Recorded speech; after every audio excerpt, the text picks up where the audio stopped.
Hey, I'm at the park.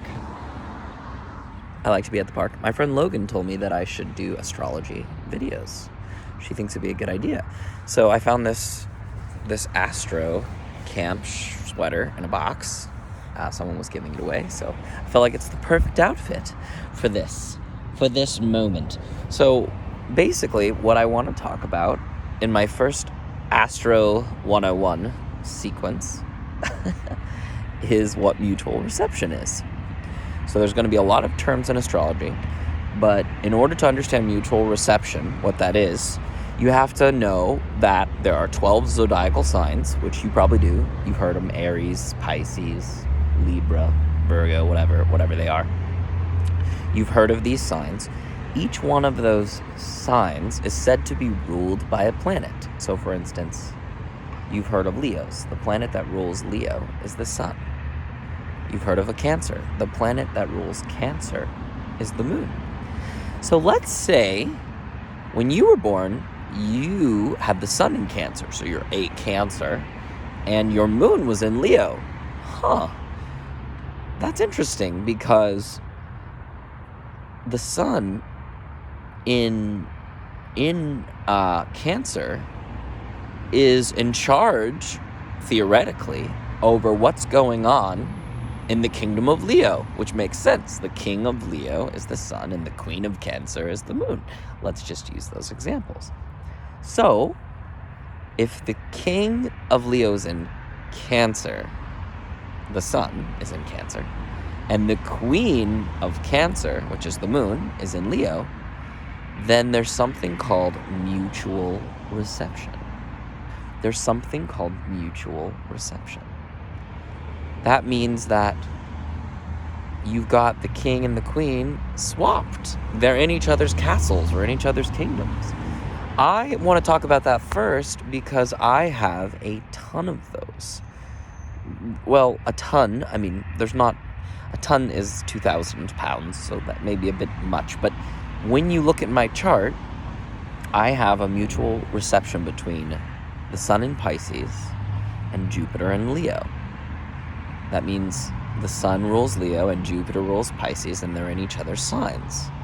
And I also have another mutual reception in the form of Mercury in Aries and Mars in Gemini. So Mars is in Gemini, and it rules Aries, and Mercury is in Aries, which rules Gemini. What does this mean? What does this mean? You know, I'm gonna describe it in the only way that I know how as an astrologer, which is to read and consume and explore what other astrologers have said, what other astrologers have written about the stars over the centuries, over the constellations, and also my own experience with looking at clients' charts and speaking to my own life. So we'll start with the easier one. The sun in Pisces in my 7th house, and Jupiter in Leo in my 12th house. The sun is in charge over the 12th house, in a sense, because the sun in Pisces is stationed there, and it's in charge over that 12th house, Leo, which contains Jupiter, which rules where Pisces is. So there isn't a clear hierarchy in this sense between my 7th house issues and my sun and Jupiter and Leo in the 12th. There isn't a clear rule of order. The sun is by nature probably, I would say, the most powerful force, which we can attest to. As soon as the sun isn't visible, it gets dark. All the seasons, pretty much all of your astrological chart, your natal chart, is based off of what the sun is doing. So it is very powerful, and it's in the 7th house, which is considered an angular house. So it's a point where there's a little bit more emphasis on it. So we all have an ego, we all have a light, we all have a divine inspiration, a spark, more or less. We're here, and the sun is sort of like the power, the on switch for that. It's very masculine, very outgoing, not masculine in like a football way, but just like a yang energy. It's emitting this heat. It just burns it all up. And it never relents. It never relents. It never retrogrades. It never goes backwards. It always goes in the same direction for us, more or less. And we know now that we're not the center of the universe. We're spiraling around that sun, and it's probably spiraling around something else in a galaxy that's spiraling around something else. Oh my God, I feel like I have to get upside down for part of this. You know what I mean? So, you know, I think there's some kids playing. We're going to take a look at this pretty tree, powered by the sun, also powered by the sun. We're going to get back to this idea of mutual reception. So, since my sun is in this angular, more powerful house, probably like the third most powerful if I was going to give it a number, it's pretty well situated, which means that it's going to be giving me a little bit of a boost in my significant relationships, my partnerships, the working commitments that I make. It's the dedicated, consistent, I'm showing up for you, you're showing up for me. It's the other person. It's the one that's closest to you. Well, that's great. That means, at first glance, since that sun is so well situated, whatever's going on in Leo is going to be in good shape. Oh dear. But because I'm a Virgo rising, that means that it's my first house. If you go all the way around, counting around, eventually you'll get to Leo, which is my 12th house, because it's just a circle, right? You've got the zodiacal signs and the houses, and I think they're separate. I don't like the idea of bringing those together. I don't think that helps you get deeper into someone's chart. It's essentially like reducing the separate things into one thing, and I'm like, no, we want more details and things. We want more things to kind of pull from to get more specific information, to project and create a more specific story that only you can decide if it's true. More or less, the thing that keeps me going is people are like, oh yeah, Caleb, like, that more or less sounds true. Even people who aren't particularly interested in occultism or, yeah, I don't know. There's an energy coming up that's kind of like sticky and icky, and I don't know what it is. I did take a little plant medicine, a little edible in the form of cannabis. So yeah, there may be something wanting to surface, but we're also getting into the 12th house, which makes sense. So that sun is in charge of the 12th house of Leo, and the 12th house is the house of bad spirits. It's the house of institutions, ashrams, maybe the artist studio, being alone, you're unconscious. It's a house of mystery, maybe legacy. And that's where the planet of Jupiter is for me. And you know how the 7th house was this really powerful house where the planet more or less gets to kind of assert itself a little more. In Pisces, it's more neutral, but it does have that steady platform. Whereas, for instance, the sun in Leo would not be neutral. It would be very crisp. It would be very strong. Pisces, I wouldn't say it's particularly strong or weak. And by the way, having a weak self-concept may make you a more naturally outer experience order person. I want to be careful how I say this, but it might make it easier for you to feel into what's going on around you. I notice that sometimes Leos are pretty convinced that their like energy and their story and their sense of self is what's it, and it is, but it's only part of what's it. And you know, it's not that it's wrong to be a Leo or a Pisces. That's not what I'm saying. It's just different. You just need to be more particular and more aware of yourself. And if someone has a sun in Leo, there's probably a great deal of energy given to themselves, whereas someone's sun is in Pisces, probably a little more convoluted and interconnected and relational and emotional, and not the steady fire of Leo, more of like the oceany fishy vibe of Pisces. But I'm about to confuse you more, because that well-placed sun, I'm sinking into the uncomfortable 12th house placement of Jupiter. Jupiter is the one that wants to be telling the truth, wants to be the one expanding what is possible, wants to be optimistic, I think, more or less. It wants the truth probably more than optimistic, but it wants to push the limits. It wants to go further. It wants to improve and expand.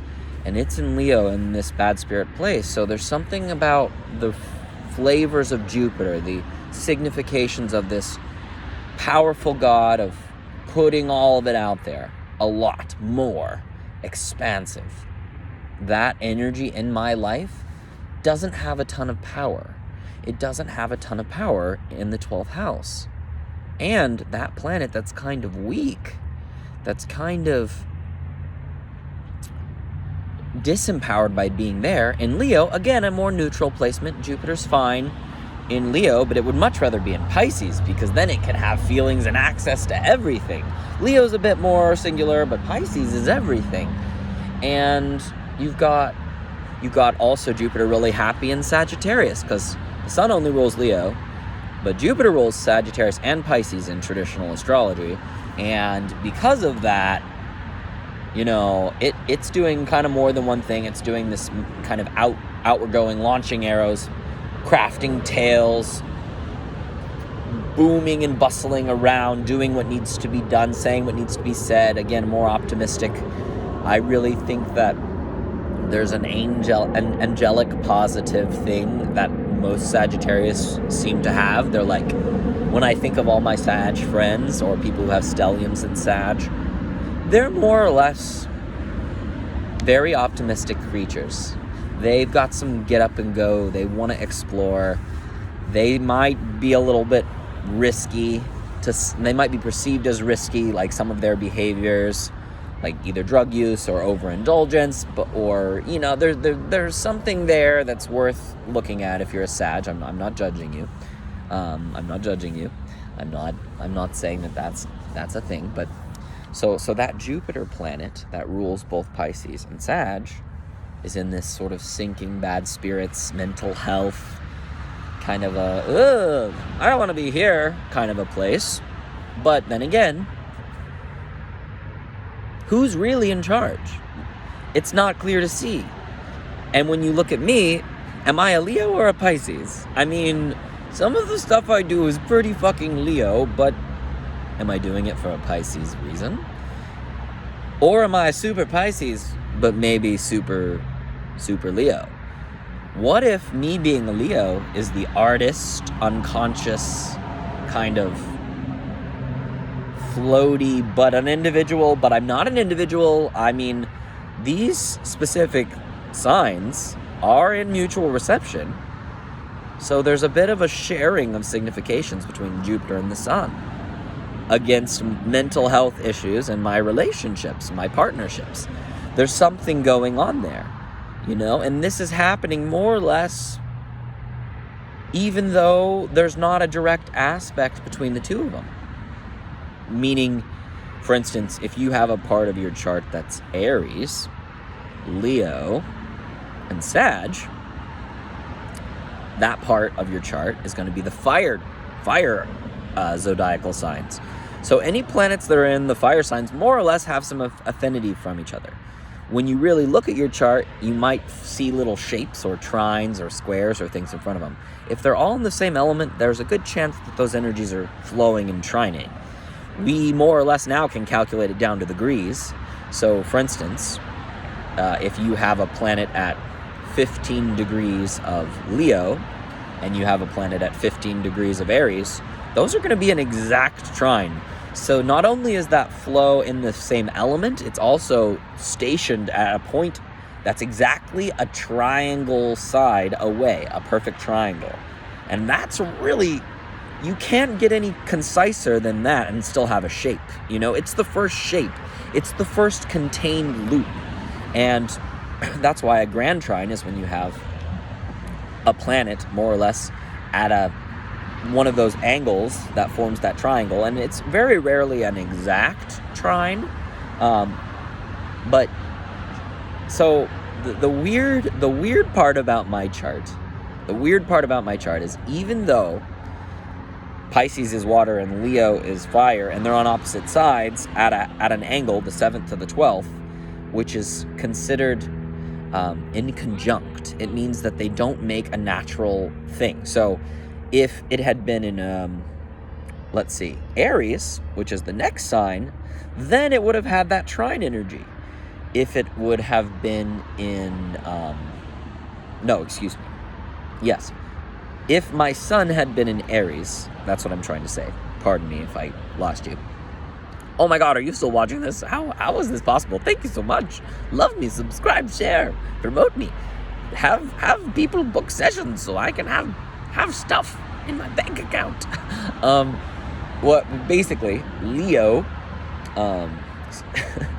if my sun had been in Aries, it would have been trining elementally, and there would have been a good chance that it was at that kind of angle, which 360 divided by 3 is 120. So they would be 120 degrees away from each other, more or less. Give or take an orb of, it depends on the astrologer. The wider away it gets from exact, the less I think it stock I give to it when reading. So, and that can be good or bad. It just is. Your chart is, talking to an astrologer who's experienced, hopefully a good person, my good person, who wants you to live your best life and wants to have conversations. Excuse me.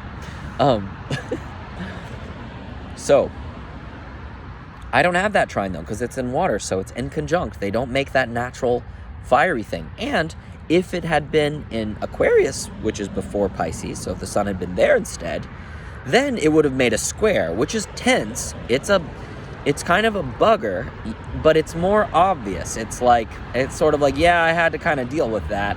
And, it can make me powerful because I learned how to balance these energies that were tugging against each other, more or less. Not like standing opposite each other and being like, you stay there, I stay here. Like that's a really hard one to work with. Whereas the square, I think, is more of like a tug of war kind of an energy. You have to kind of partition and balance things out, but it can make powerful people, like Oprah Winfrey or something like that. She's got some stuff going for her, clearly. I also have those. I have some squares. I have a lot of tension, and I can feel it in my arms, so woo, woo, woo. But yes, since my sun is in Pisces and Jupiter is in Leo, they are in conjunct, but my sun is at 27 degrees-ish of Pisces, so it's kind of at the very end of Pisces, and Jupiter for me is, I think, at like 3-ish degrees Leo, so it's at the very beginning. So if you can visualize the chart, maybe I'll post that with this video the whole time, and this is redundant. That would probably be a good idea, but maybe you can see how this mutual reception is adding a layer of affinity. Plus, since my sun is at the end of Pisces and the beginning of Leo, they're actually within I think it's 6 or 7 degree orb, and 7 is a cutoff point. After that, it's 7, 7 is sort of maybe 9 is a better, or 10, because we have 10 fingers is a better cutoff point. It really just depends on what the question is and what you think the client is concerned about. If they want something very general, then maybe it's not that important. It just depends on the native and how specific they want to go. But those two planets are trining each other. They're roughly 120-ish, maybe 126-ish degrees away from each other. Not exact, but that energy's going.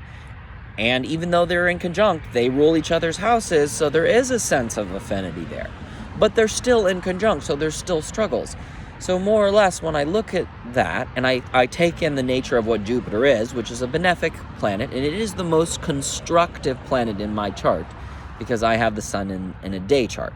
So Jupiter has some serious day team power. It's like you're more or less, like, the sun is your starter Pokemon, and then you've got Jupiter and Saturn as, like, your next two options, you know, like, if you have a sun in the day.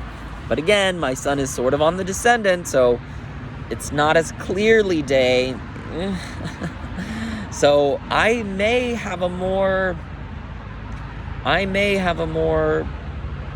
neutral party.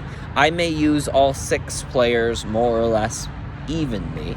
If you have the sun setting or rising, I think there's a good chance that that's the case for you. At least in theory, that's what makes sense. Because, you know, right now, I don't know what time it is, but oh, look, I think there's an evening star. Do you see it? Well, that's the light. It's that one over there. We can guess what that is. It's a pretty fucking bright light. Oh, look, is that another light or is that a plane? Those may be the benefics in the heavens that the astrologers based all this stuff on. You can see why they're a big deal because, okay, so those are above those 3. I need to move it this way so you can see that one. Which one's brighter? The brighter one's probably Jupiter, which is called the greater benefic, and the lesser one is called Venus. And if you have a sun during the day, the greater benefic is more on your team, and if you have the sun at night, the lesser. But because mine's in the middle, maybe they're both kind of on my team, but kind of also take breaks. That's my theory about it, just because I feel like my life is pretty balanced. I've been given a lot of wonderful privileges, a ton of amazing things. The people that I have been in partnership with at work, in relationships, more or less, have really lit me up. But they've kind of been temporary, ephemeral experiences. I've had to spend a lot of time, or had to, is an interesting word choice, been directed, been sick. I've had a lot of mental health issues. I've done some meditations. I've spent some time in ashrams. I'm more or less now converting that energy to artistic, dreamy, legacy-oriented things. I'm trying to build a body of creative expression to kind of help deal with these things. I'm trying to connect with people in a very honest way because I value the idea of being in a tribe and a security. It's been a challenge. It's been a serious challenge, but I can see how mental health issues and also my significant partnerships and relationships have been wonderful. And I'm very grateful to have friendships that transcend like a day-to-day thing. I have people in my life who I can list off who I believe cared about me deeply, who we don't talk every day, but we still love each other. I mean, and maybe you have some of those people too. Maybe not. I hope you do. It's a cool thing. And if you don't really like them and you prefer to be on your own doing your lone wolf thing, then more power to you. But more or less, when you talk to a trained professional in like Western places, they're going to give you like statistically reviewed. No. What is the word I'm looking for? There's a specific word. Empirical evidence in the form of like peer-reviewed research. So, for instance, like a pharmacist will give you a drug that she or he or they think is appropriate. Why? Based on evidence and tests that showed that there's like an actual statistical correlation. There are plenty of substances in the world that I'm sure would help you that a pharmacist doesn't know about. But part of the cool thing about a pharmacist is that they're going to be giving you something that is peer-reviewed. Are they being manipulated by money and all of those things?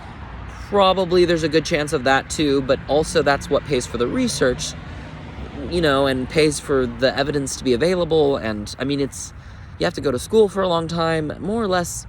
It's an institution that I think has its place. It really does. So definitely hear me whenever I say like a session where we look at your chart is not that kind. It's more of there are some things in the universe that we haven't quite figured out yet, and more or less astrology is a tool that allows me to play a little bit out of bounds, go a little bit into occult things, be a little more on the fly.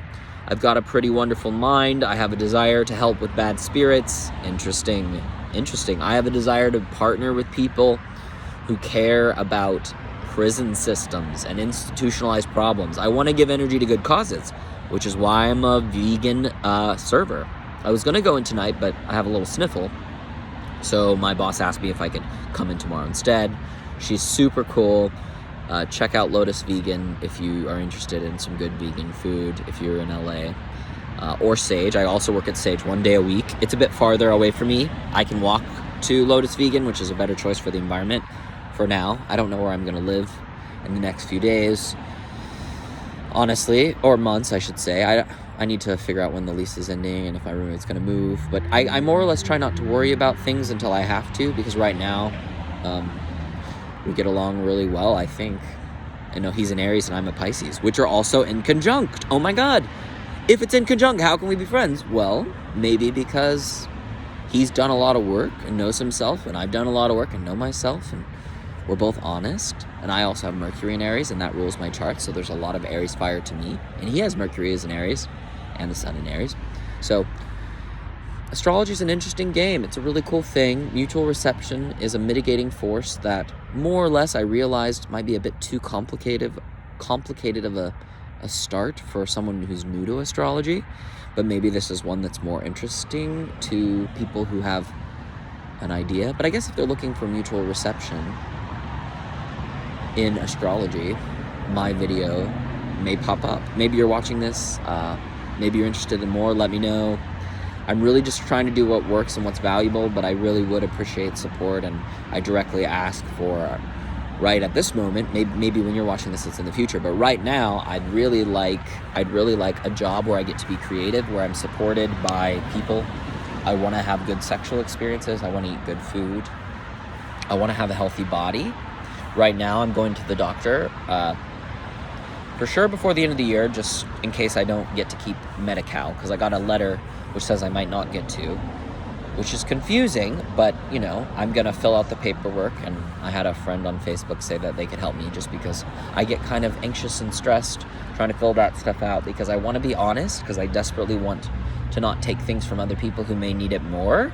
But at the same time, I'm like kind of scared, because having health insurance is one of the reasons I think I chose to be in LA, because I love my family and they love me, and if I don't have insurance and something bad were to happen to me, I would really like them to not give up their savings and stuff. And I am an adult now, so I may write, in the event that I don't have health insurance, I'm going to write a living will which says that my parents aren't allowed to do that.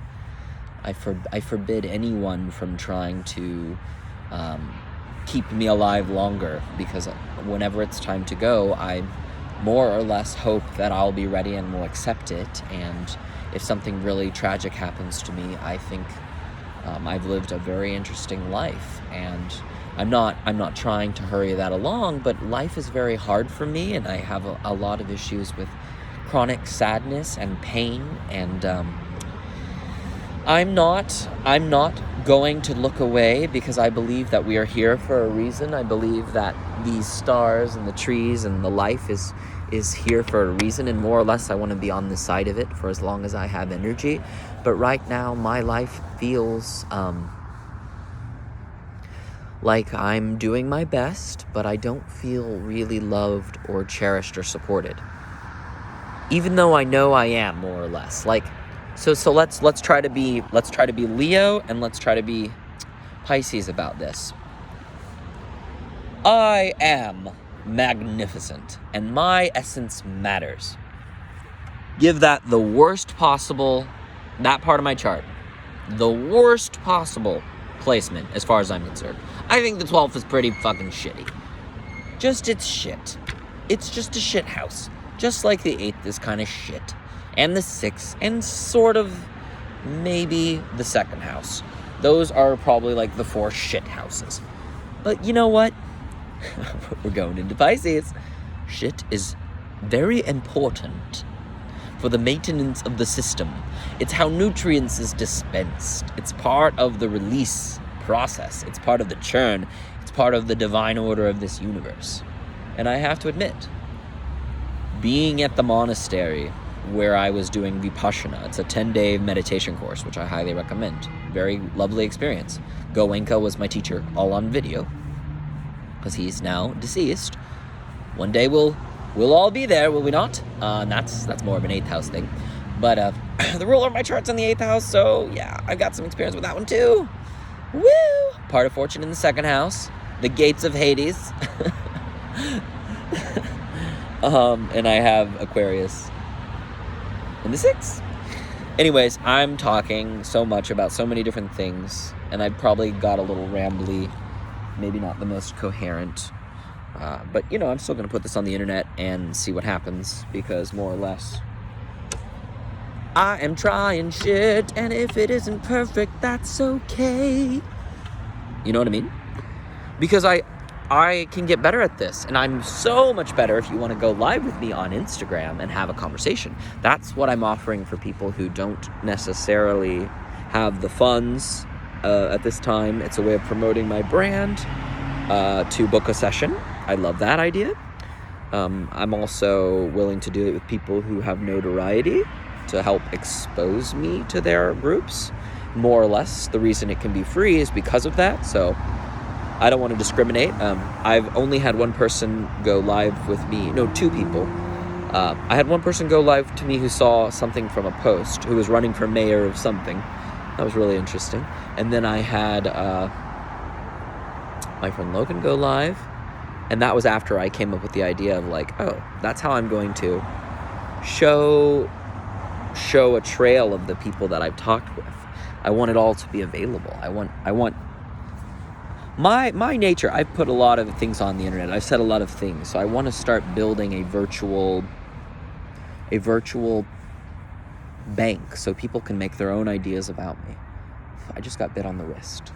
I'm thinking about all the things that I've done that might be stupid, like sending nudes and all that shit. Or, sending videos to people where I basically yell at them. Or sending a YouTube video. I mean, I've done so many different things. But, yeah. This is kind of mutual reception. So to recap, when the ruler of one sign is deposited in the territory of another planet's sign, but that ruler is in the sign that has the initial ruler, that's mutual domicile. The archetypal energies of those planets, I do believe, have some kind of affinity or understanding. I don't think it's the same as if the ruler is in the sign, but I think it's an interesting blending of those two things. I'm like a lionfish. I'm a lionfish. I think that's so brilliant. Brilliant. Brilliant.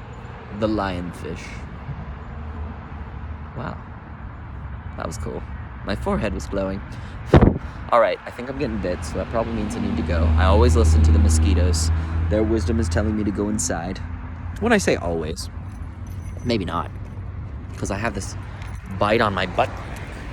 I can't show you that, otherwise I might not be allowed to push this on social media. But yeah, it really sucks. That's one of the things I'm going to the doctor about, because I'm kind of vain. It's like, my perfect white bubbly butt is now tarnished. And you know what? Sometimes a butt is tarnished. And it makes me sad. And I think it's because I want to be an entity that has no anything blemishy at all. But that's just not how the world works.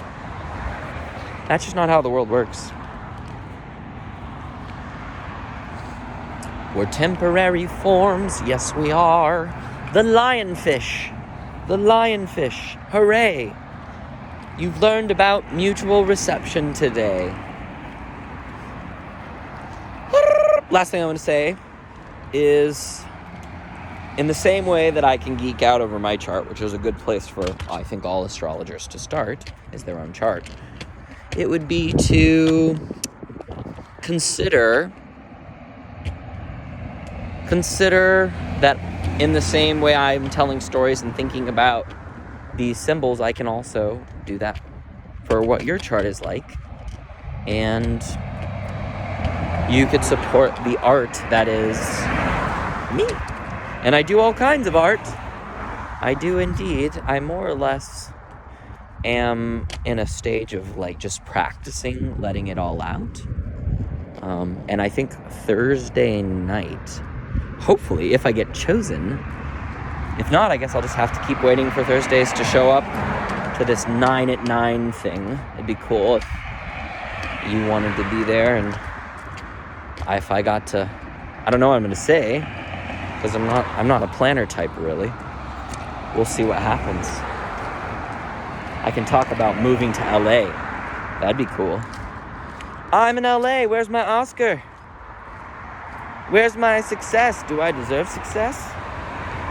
I gotta fix my hair. I gotta look pretty. I'm gonna go live. What's gonna happen? Mutual reception, folks. At this point, am I just doing this so I can still be with myself? Am I holding my Jupiter in the 12th house in my hand and heart? Is my sun in Pisces being activated? Am I somehow in relationship, an intimate relationship, intimate partnership with you wherever you are? Whenever this is, am I dead? Are you dead? Do you want to live? Am I alive? I don't know. But look at those stars. Look at them! Look at them! We're getting away from the light! I believe those are the benefic planets. So maybe it's a good time to do this shit. Look at this. Look at this. This is a real place. I really like it. Do I? Was that a lie? Do I like this place? Why would I want to die? Why would I want to die? Well, why would you want to live? What do you want to do? What do the stars suggest for you? What do Caleb's, like me, suggest for you to do? What if cannabis was the only reason that I was even doing this?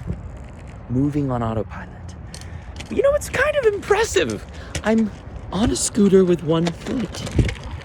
You know, I'm kind of like doing cool shit, and I'm not paying for it. And I'm super honest. Like, there's this. Why am I telling you all this? Goodness me. That is a very small car. I was like, do I even have to get out of the way? I'm fucking kidding. I did not think that. My impulse is to immediately move out of the way. Immediately move out of the way. I am the lionfish, I float on my way. Yeah, because I do think that the sun is the more potent. What would it be a person whose sun was, or who has maybe, it's not a very good example. It's not a very good example. Let's just shift it. Let's say that I was a Leo rising with Jupiter in the first house, and I had the sun in Pisces in the 8th house. Oh no, that would still